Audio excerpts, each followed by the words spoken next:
Welcome to the Depth Dive. We're jumping straight into some pretty interesting material you shared. How to put the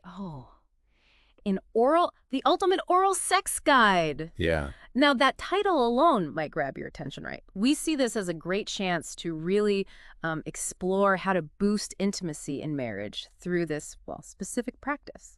absolutely. And what struck me right away is the guide's basic philosophy. It sort of frames our sexual potential in marriage as this gift, almost like, the talents parable in the Bible.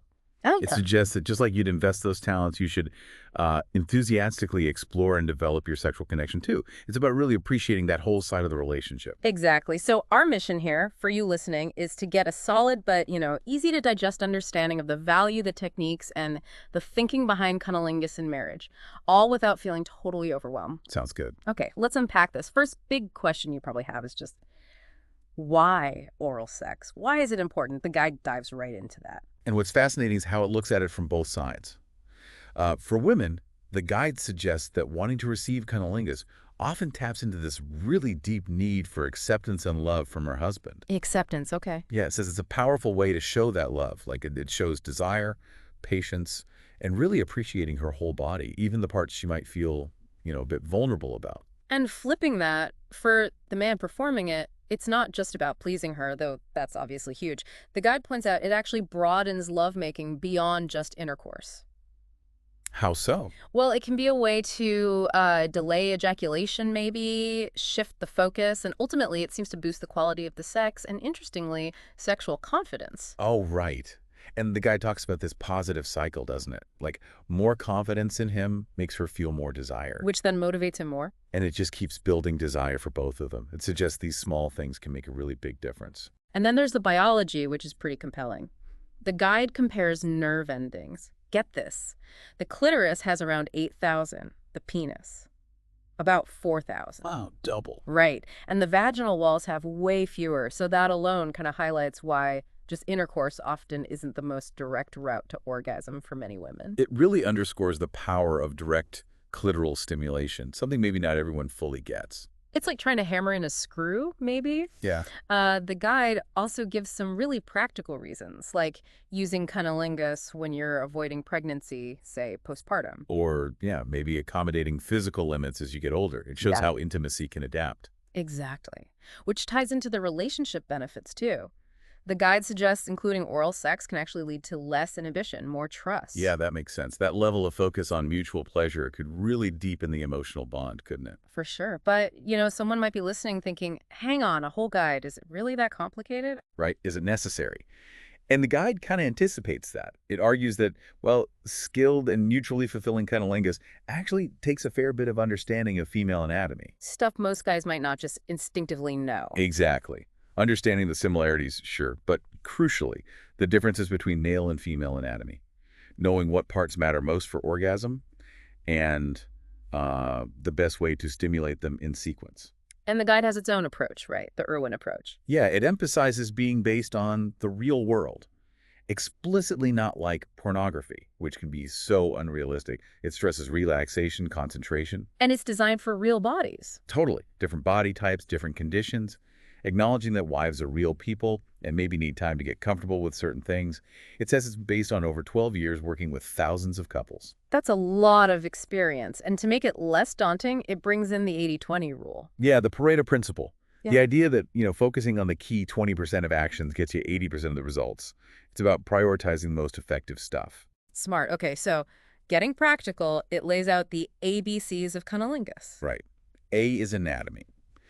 The guide really pushes visual learning, includes images, though it gives a heads up if you're sensitive to that. Got to know. B. B is body response. This is huge. Male and female bodies just respond differently sometimes. You got to pay attention, not just assume. And C. C is cerebral considerations. Basically, being a great lover isn't just technique. It's about being sensitive, sensual, passionate. And that needs to be part of the whole relationship, not just in the bedroom. So it's really this holistic thing. It even talks about the art, the science, and the philosophy of it all. Yeah, which is interesting. It balances the art, the passion, the sensuality with the science, the technical know-how. It says you need both for real fulfillment. Can't just have one or the other. Nope. But then it puts art above science And get this, the philosophy is even above the art. Philosophy. Okay, what does that mean in this context? Well, the philosophy of masters, as they call it, is about understanding where cunnilingus fits in the big picture of your sex life. Masters know it's major for many, but not the only thing, and definitely not a magic bullet for everything. Right. And it admits, some women might not enjoy it as much, which just highlights why communication is so vital, talking about what you both like. That's really key. It's not one size fits all.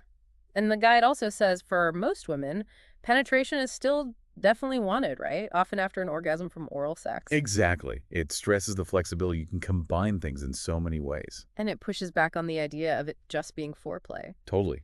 It positions cunnilingus as maybe the most reliable path to intense female orgasm, often better than intercourse alone. It even mentions stats about how few women consistently orgasm just from intercourse because, well, it's hard to get that direct clitoral stimulation in many positions. Yeah, that tracks with the anatomy stuff. And the guide really plays up its versatility. Good for starting, continuing, finishing, even multiple orgasms. And great for times when intercourse isn't an option for whatever reason. What about the definition? Does it expand on cunnilingus? Oh, yeah. It's not just genitals. It encourages exploring her whole body with your whole body, mouth, fingers, nose, whatever. It's about broad, sensual exploration. But always focused on her needs. Always. Being tuned into her reactions, learning her body. That's paramount. It's about her pleasure. And it's not just about the big O. Right. Satisfaction includes everything else too, the intimacy, feeling desired, the whole experience. Genuine enthusiasm for her pleasure is what matters most. And lastly, on this philosophy level, it touches on the primal side of things. Yeah, seeing great sex, including cunnilingus, as a chance to let go, connect deeply, engage all the senses, embracing those intense feelings. Okay, so that sets the stage for getting really specific about the clitoris, moving beyond just calling it the love button. Exactly. The guide is firm. All female orgasms are essentially clitoral. Understanding this is fundamental. Misunderstanding it can lead to a lot of disappointment. So it tackles the myths head on, like the vaginal orgasm. Directly. It argues believing in a separate vaginal orgasm can waste time chasing something that, well, isn't quite real in the way it's often described. It points to how women typically masturbate focusing on the clitoris as evidence. It's surprising how those myths stick around, isn't it? Even from, like, historical science figures. Yeah, the guide critiques the old science, noting the lack of female voices and potential male bias. It highlights how the clitoris, this organ purely for pleasure with tons of nerves, was often just underestimated. Historically, they linked female orgasm mostly to making babies. Pretty much, yeah. And even later medical texts sometimes downplayed it. Modern science is catching up, thankfully. The guide contrasts this understanding with horrific practices like FGM, which show a total misunderstanding of female pleasure. And Freud gets called out specifically. Oh, big time. The guide really slams his vaginal orgasm theory, arguing it wasn't based on good evidence, and really harmed women's self-perception, making them feel inadequate if they didn't have that specific type. Wow. What about from a religious angle? The guide argues there's zero scriptural basis in Christianity for saying vaginal orgasms are somehow better or more right. It traces that idea back to things like Platonism, which was suspicious of bodily pleasure. It quotes someone comparing it to saying God made everything except genitals. Yeah, Don Schrader. A striking analogy. The point is, the Bible doesn't favor one type of sex over another within marriage. Okay, but what about women who do feel those deeper sensations during intercourse? The guide acknowledges those feelings are real, absolutely. But it maintains they're still connected to the clitoris, maybe indirectly through its internal structures or the muscle contractions. And the G-spot orgasm idea. Similar thing. The G-spot's real, potentially very pleasurable, but the idea, it's totally separate from the clitoral network. That's the myth part, according to the guide. It warns against unrealistic porn-fueled expectations, too. Any other myths mentioned? Briefly touches on stuff like deep throat or nymphomania, reframing female sexuality in marriage as naturally ultrasexual, not a disorder. And looking at intercourse itself, the guide explains the limited direct contact. Yeah, with diagrams probably. Shows how the penis often doesn't directly hit the external clit or G-spot consistently in many positions. Indirect stimulation happens, sure, and some positions work better, but it highlights the challenge. So the bottom line on these myths is they're not really science-based and distract from the clitoris being central to female orgasm. And to drive that home, it uses the iceberg analogy. Right. The visible part, the head, is just the tip, maybe only an eighth or tenth of the whole internal structure. It's much bigger, more complex inside. And it even compares the clitoris to the penis, structurally. Yeah, he points out they come from the same embryonic tissue. Shows corresponding parts, head glands, hood foreskin, shaft, internal bodies. It admits the comparison might feel weird to some. But the goal is better understanding. Exactly. To demystify female anatomy for men, which ultimately helps pleasure. It even mentions nerve counts again, and the effect of circumcision. So the clitoris is surprisingly complex. Totally. Like 18 major parts, mostly internal. Way more than just a button. Okay, let's switch gears slightly to the G-spot and female ejaculation. How does the guide rank the G-spot? It puts it third in priority after the mind and the clitoris. But, interestingly, potentially second in terms of raw pleasure potential. Calls it the nitro turbocharger. Nitro turbocharger, okay. Yeah, and mentions a whole separate resource just on the G-spot. But it clarifies the myth again. Right. The myth isn't its existence, but the idea it's totally separate from the clitoral structures. It frames G-spot focused pleasure as more like icing on the cake, takes more time, focus, maybe different pressure. So the key facts about it. Location, upper inner vaginal walls, sensitivity, Yeah. needs deep pressure, potential, intense whole body orgasms, named after Grafenberg. And functionally, it compares it to the male prostate creating fluid, intensifying orgasm. Like the prostate contributes fluid and intensity for men. Got it. How do you find it? Instructions are pretty specific. Finger in, palm up, about 1.5 to 2 inches, upper front wall, curve finger back towards you. Easier to feel when she's aroused or right after orgasm. And what does it feel like? How does it work? Can feel spongy when not aroused, then gets firmer, like a bean, when engorged with blood, because it's erectile tissue, just like the clitoris and penis. You can stimulate it internally with a finger or externally by pressing on the pelvic bone. But size and sensitivity vary woman to woman. So it needs to be aroused, filled with blood for stimulation to feel good. Exactly, just like other erectile tissue. And there's an exercise men can try. Yeah, the come here finger exercise, just to get a sense of the motion and potential feeling. And crucially, it points out oral sex is great for stimulating both the clitoris and G-spot simultaneously, surface and deep. Which could lead to some pretty intense orgasms. What about female ejaculation? The guide says it's real, but not universal. Often linked to those intense G-spot orgasms. Considered kind of like a nice bonus if it happens, not something essential. Okay, so we've covered the anatomy, the why. Now, how does the guide talk about actually preparing for oral sex, beyond just the physical stuff? Right. This is super important. Communication is number one. Open, honest, ongoing talk. Really listening to verbal and nonverbal cues. Going slow, making sure she's comfortable. And the emotional side. Just as vital. Orgasm for many women is doubly emotional too. So that foundation of trust and connection you build outside the bedroom, that's crucial for her to feel enthusiastic and adventurous in the bedroom, including with oral sex. Understanding her daily stress is part of that too. Definitely. Women often juggle so much. Being a true partner, helping her relax from those pressures, that helps her get to a place where she can enjoy sexual bliss. So the real secret to great oral sex starts Outside the bedroom. Warming up her brain first. It's not just about technique. Building her self-esteem regular I love yous, being genuinely helpful at home without being asked, consistently telling her she's beautiful and why that's the foundation. And touch matters outside of sex too. Hugely. Combining those affirmations with touch holding her face, a playful pat, stroking her hair, amplifies the message. Whispering sexy things during the day builds anticipation. Okay, let's talk sense and sensibilities. Hygiene and pheromones can be a sensitive topic. For sure. The guide explains natural vaginal odor is normal, feminine, part of a healthy self-cleaning system. Mentions lactobacilli, like in yogurt, keeping the pH right. So douching is a bad idea. Definitely. Strongly advises against it. And perfume products, too. They mess up the pH, mask natural pheromones. Basic hygiene, maybe showering together, is the way to go. If there's a strong, unpleasant smell that bathing doesn't fix, see a doctor. And reassuring her is important. Absolutely crucial. Let her know her natural scent is normal and appealing. And guys need to be clean too. Oh yeah. Shower, groom, maybe use a cologne she likes. It goes both ways. Then there's taste. Right. What's the take? Guide says it's safe, clean, and tasting is intimate. Says vaginal fluids have a unique taste many men find attractive. Willingness to taste is like a statement of full acceptance. Taste can vary a bit, but it's another way to know her intimately. Just avoid sugary stuff down there. What about pubic hair?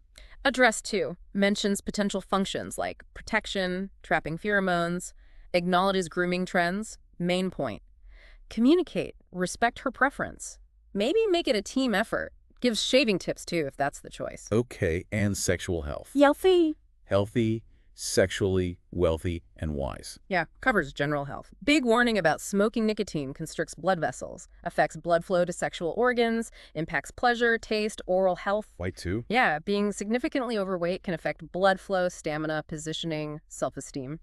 Also talks about common vaginal infections, importance of pH balance, avoiding sugar, peeing after intercourse, clean hands for cunnilingus practical stuff. Does it say oral sex is safer infection-wise than intercourse? Less likely, yeah. Also, a very important warning.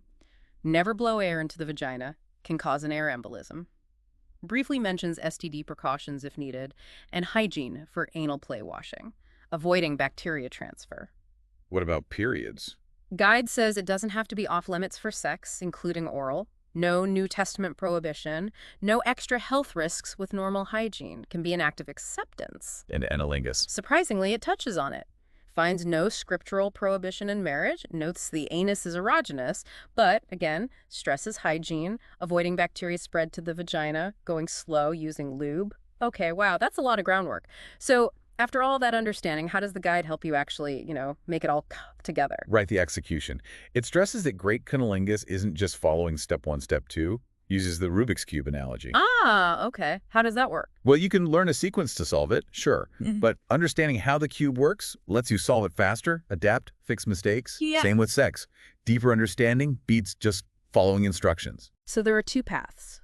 Study everything yourself for years, or use a guide like this for techniques. Exactly.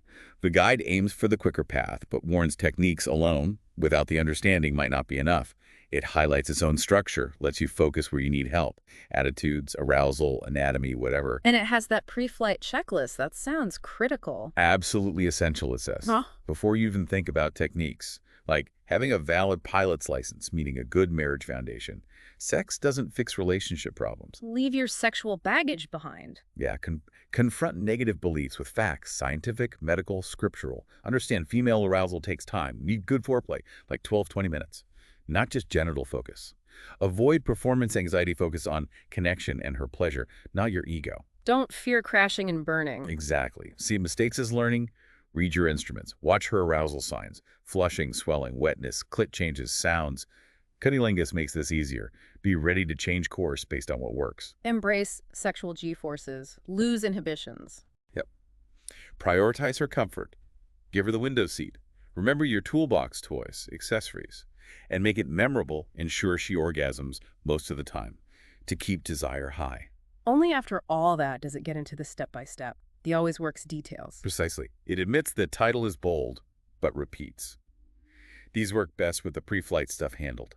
It's a foundation, not the final word. Okay, walk us through the basic steps then. It starts with pre-intimacy, communication texts, calls, notes to build anticipation. Then full-body oral exploration, top to bottom, initially skipping breast genitals to build arousal slowly. Then gradually include those areas, almost accidentally. Right. Find a comfy position, maybe lying between her legs. Yeah. Then oral exploration of the vaginal area, outside in, inner thighs, outer lips, bottom to top. Use hands too, maybe grab her buttocks. Okay, then moving towards the clitoris. Slowly, from surrounding areas first. Slow, whole tongue licks. Avoid direct flicking initially. Kiss or lightly suck the hood, the tip, below it. Gradually increase pressure around it. Alternating between outside and inside the lips. Yeah, and alternating penetrating tongue motions with up and down licking. Very pressure. Explore the inner parts of the lips. What about using fingers at the same time? Yes. Fingertip exploration, external to internal, edges of lips, folds, base. Then make tongue movements faster, more focused tip of tongue, circles around the clitoral head. Massage flick through the hood, below it, then lightly flick the exposed head. Alternating slow, fast flicks, light sucking, following her sounds. You got it. Make finger exploration more adventurous, maybe deeper if she likes. Keep varying pressure with both mouth and fingers. And as orgasm gets closer? Slower, deeper stimulation. Afterwards, post-orgasm care. Affirmations, cleaning up, gentle kisses. What about adding the G-spot? Only after she's really aroused via the clitoris. Takes longer often. Suggests simultaneous or alternating clitoral and G-spot stimulation, internal finger, external left. Gotcha. And the appendices have even more ideas. Tons. Hair play, neck kisses, teasing inner thighs, pelvis, using a vibrator during oral sex, cooling your mouth with ice, Loads of different kisses like the Bambi kiss or freeze kiss. Shaving together, vibrating the perineum. Finger insertion with the come here move. Just generally mixing it up. Movements, pressure, lips, breath, teeth, hands, positions. Specific tongue techniques, too. Yeah, the lick, labial hold, tongue intercourse, ABCs. More intense ones for when she's super aroused. The flick, clitoris hold, tongue roll. Though notes a genetic thing with tongue rolling. It includes quotes from women. Yep, about their preferences. Mentions positions like the perfect position and pros cons of others like 69. Even covers sexual fitness mouth tongue exercises. Kegels for her. So wrapping this deep dive up, the main takeaway from how to put the O in oral seems to be it's a whole package deal. Exactly. Enhancing intimacy through cunnilingus is holistic. It's understanding her anatomy and response, yes, but also emotional connection, open communication, and being willing to explore beyond just basics. And having this knowledge is empowering for the listener. Totally. The guide presents it as giving you the tools to potentially create much more fulfilling, exciting sexual experiences, deepening that connection on every level. So a final thought for everyone listening. Now that you've heard about the art, the science, and even the philosophy behind this, how might intentionally using this knowledge to really explore and understand your wife's deepest desires transform not just your sex life, but maybe your entire relationship, way beyond the bedroom? Definitely something to think about. Thanks for taking this deep dive with us.